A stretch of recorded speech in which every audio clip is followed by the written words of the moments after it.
So this is a small logical reasoning workout. Even more than that is just a very simple game.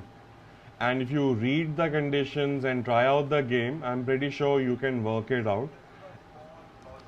And this is a CAT 2017 set. So the point of this lesson being that how easy life is if we read the instructions and play the game. This set was also shared via the community tab yesterday, I think. So maybe some of you have already tried it. Even if you haven't, you can play the game together. So let's get started. The story is quite straightforward. I will read it out loud and then I will interpret it. It will not take more than a couple of minutes, and then I will just play the game given in the questions. So the story says, in an 8 by 8 chessboard, a queen placed anywhere can attack another piece if the piece is present in the same row or in the same column or in any diagonal position in any possible 4 directions. So this looks complicated to read maybe, but to understand it's very, very easy. If I put my queen, let's say at this particular position, I can attack anywhere in the column up and down. That means I can attack anywhere vertically if you want to use that term. I can attack anywhere horizontally. This is the horizontal path line. I can attack along the diagonals. I can attack along the diagonals in the other direction also. So that's all the instructions say, and it might read as a very complicated text, but if you have ever played chess, even heard about it a little bit, maybe just like one day of introduction, this is very common knowledge. But even if it is not, one can figure out this logic in no time, that these are the rules of the game. So I understand that I can attack vertically, horizontally, and along the diagonals, right? So when I try something like this, I want to play with that information a little bit, change my position and understand how the game is working, right? So just to understand that game further, I moved my queen somewhere else. That sounds so romantic. And then I know I can attack along this line, I can attack along this line, I can attack along this long diagonal, or I can also attack along this short diagonal. So I'm playing with that basic information a couple of times just to get a hang of the story, even if I have never played chess earlier. There was another piece of information which sometimes people miss out on, is that it can attack, but provided there is no other piece in between. So if there are two pieces in a row, I can't attack the piece which is protected by the piece in front, right? So I want to understand this part as well, and say I will pick up a pawn, and say if I have two pawns on this horizontal row, so this one can be attacked. The queen can attack this pawn, right? But this pawn is protected by the pawn in front. So that was the other part of the story, that provided there is no piece in between, right?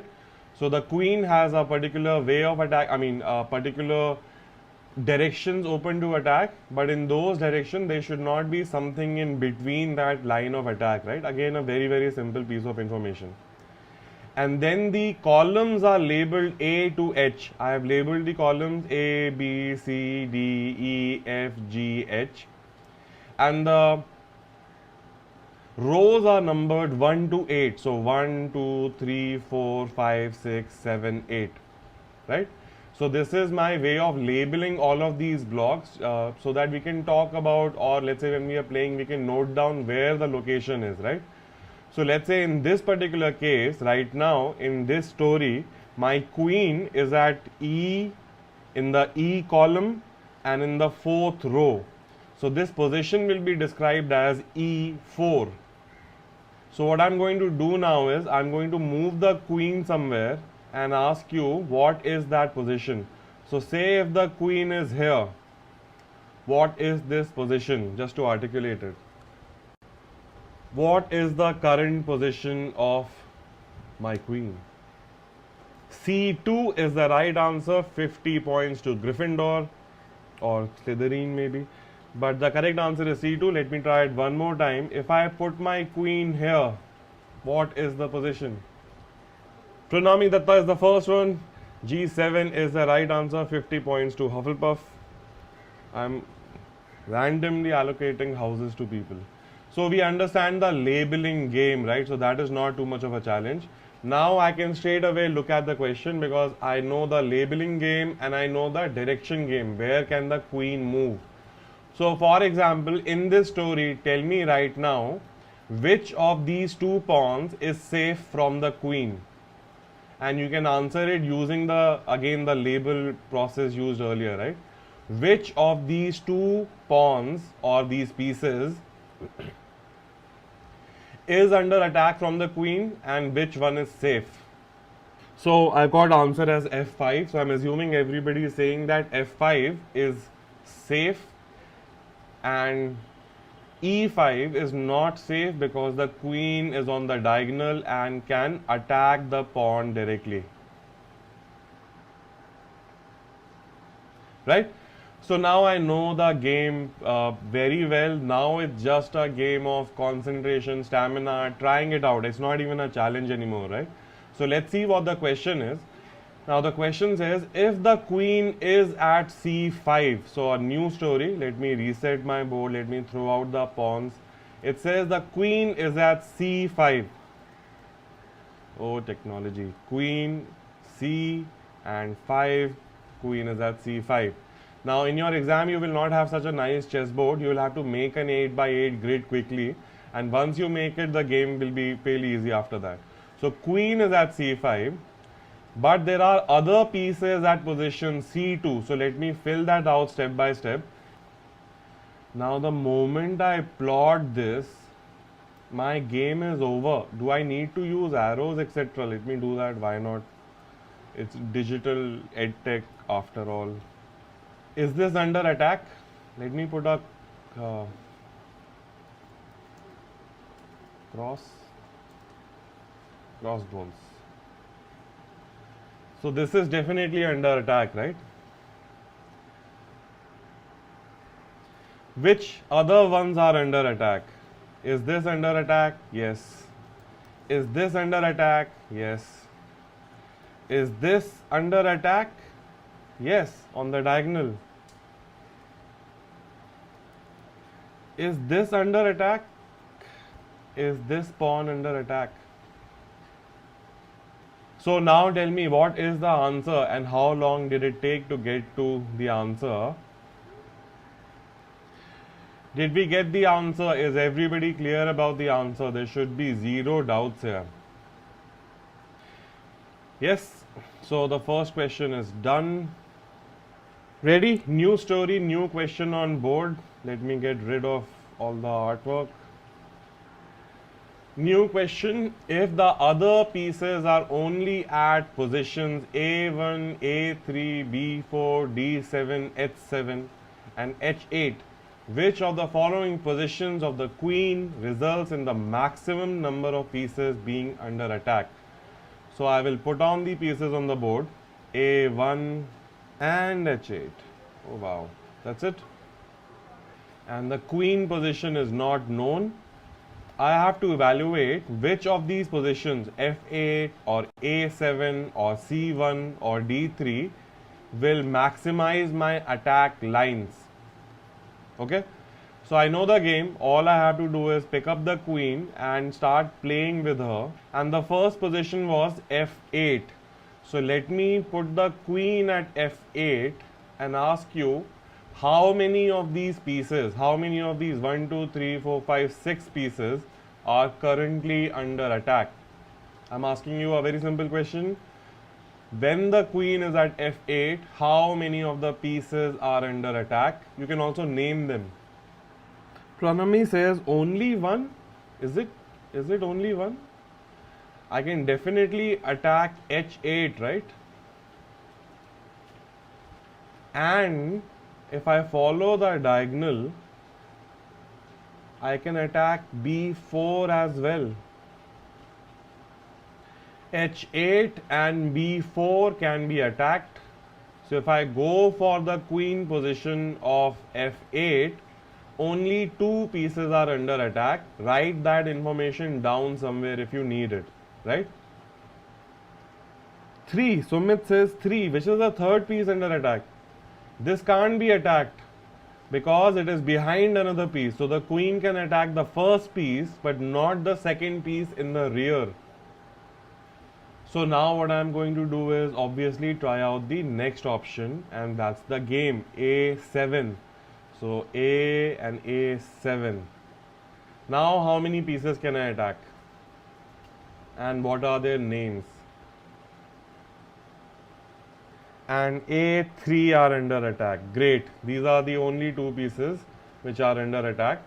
Rest either don't fall on the lines or are hidden behind other pieces. C1 as my choice. C1. How many pieces under attack now? This one definitely. This one definitely. A1 definitely. A3 definitely. Can't touch B4. Can't touch D7. On the diagonal, can't touch H7 and can't touch H8. So even C1 is giving me only 2 attack lines. Yes, no? And the answer is yes. That's why live is so slow. You can just share directly what's going on. D3, D1, 2, 3. How many lines or how many pieces under attack? 1, 2, 3. Ooh, attack, diagonal attack. So what is my final answer now for question number 2? D3 is the correct answer. So I'm guessing the remaining questions can be tried by you by yourself. The game is the same thing. So now the questions are, now the next question is, if the other pieces are only at positions A1, A3, so let me start putting again. A1, A3 I already have. B4, okay, B4 also have. D7, wow, D7 also have. H7 and H8, wow, same story as before. And the question is, from how many positions the queen cannot attack any of the pieces? Yeah, this is slightly, I can't even call it tough, but let's say a little more thought required. It says if the other pieces are at only these given positions, then from how many positions? And remember, we are talking about a total of 64 positions. Out of those 64, 6 are gone already. So you are left with around 58 positions. And out of those 58, how many are where she cannot attack any of the pieces? So let's think about the problem for a second. If I put my queen here randomly at f3, she can attack a3. So this position I cannot count as one of those positions where from no attack can be made. I hope the language and the idea is clear. Once that is clear, the solution is going to be very, very straightforward just by trial and error, right? So the game is I should not be able to attack any of these pieces. Now, one is I can just try randomly placing the queen at positions, or I can think about it. Any of these positions, any of these first row positions are completely gone. Why? Because if the queen is anywhere here, she'll be able to attack a1. So I can't do that. That means if I pay attention to the labeling, if I look at 1, I know the queen cannot be in any positions on the row 1. If I look at A3 similarly, I know, slow technology, I know queen cannot be in any of the positions on row 3 at all. Yes? Similarly, the queen cannot be in any of the positions by row 4 and row 7 and row 8. So these are already ruled out for you very, very easily, right? So the row 1, row 3, row 4, row 7, row 8, all the positions are out. Similarly, if I think of columns, can the queen be in this column anywhere? No. All positions are ruled out because there is a single line of attack possible. Can the queen be in this column anywhere? No, not at all, because this one will be under attack. That leaves me with a little bit of thought about this column. So let me investigate this further. I'm talking about the column C, right? So if I am thinking of column C, the first row, the 8th row is definitely out. The 7th row is also out because there's a line of attack. The 6th row is also out because I can diagonally attack this particular piece. The 5th row is also out because I can diagonally attack B4. 4th row was anyway ruled out. 3rd row was anyway ruled out. So maybe there is a 2nd row that I can put my piece in. But even if I do that, I can still attack this particular piece diagonally.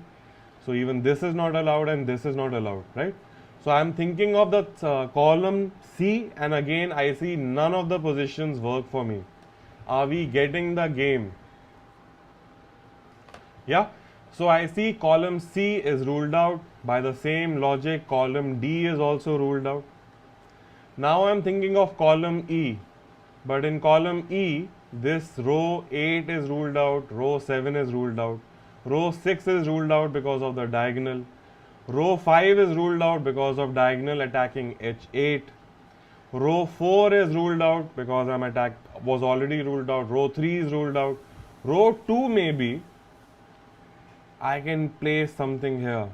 I'm not attacking anyone. Yay, my queen is shant now. Also guys, this is just me thinking out loud.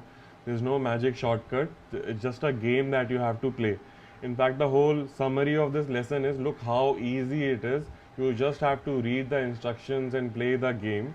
There are plenty of sets like these which are zero prep sets. So if you get over the perception and the myths and the storytelling that children and teachers do to each other, the challenge is not that big. That's the main point of this whole session. Because anybody can do this, right?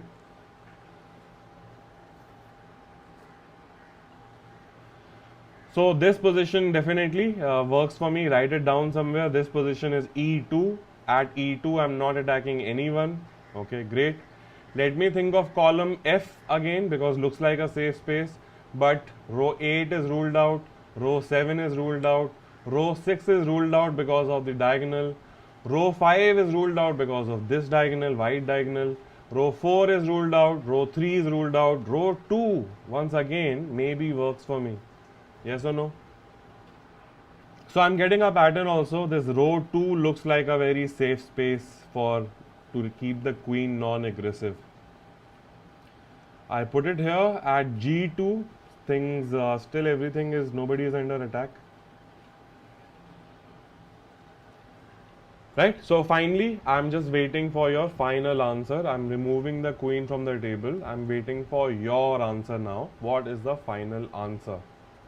So E2, let me copy the queen everywhere, why not? So E2 is working for me, F2 was also working for me, and G2 was also working for me. That much is clear. Is there any other position, secret position? Somebody said G5. Looks great, can't attack anyone in any direction. So that's it, we have the answer, final answer as 4. I'm assuming everybody figured this out. So a little bit, maybe a little bit of a more game playing, a few more extra steps required. But once you're into the problem, right, once you're into the playing zone, then you're not thinking, this just step after step after step. So again, if I spend 2 more days with the problem, let's say if I teach this problem year after year after year, I will start seeing shortcuts and I can give you a list of like tools to quickly solve this particular problem.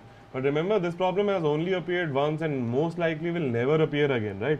So we are not looking at some deep knowledge of anything. We are looking at the habit of simply playing the game and realizing that, okay, I think this is ridiculously easy. Frankly, this is very, very doable. If you give it to a 7th standard student and say, no, come on, do it in 15 minutes, he will do it for you, right? So I don't think it's difficult, and there are plenty of sets like this every year. So perhaps we need to try and play a little more and get more comfortable at spotting these kind of games. Of course, there are tough ones also, but if you notice, their process, the some amount of maths is required, Venn diagram or basic averages or maybe percentages or something, right? But none of it is a mystical special skill which can't be acquired in like maybe 20 days or less than that even, right? Right, so this is it for this session. I hope everybody understood the game, not only the game, the idea that it's as simple as read the story and play the story. Yes, in the exam you will not have such a fancy chessboard to play with and you'll have to draw it out. But once you do that the game is basically happening in your head. So I hope everybody understands that and had fun with this.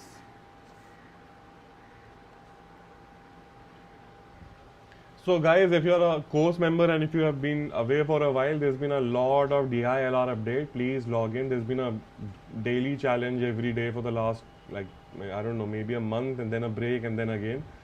So the lot of work to do. Maybe one set a day is definitely a great idea starting from now on. Minimum. If you're just starting, start with one challenge a day. It's all listed in an order. So just go through the order, one challenge a day, besides whatever maths or verbal work you're doing. And if you do that in 45 to 50 days, I can promise a lot of results. But if you delay the process anymore, if you delay to another 20 days, then pressure also comes in and stress also comes in, and obviously there is so much myth making, so it becomes difficult and difficult. So please start as early as possible. One is minimum. If you're having fun, go for more also.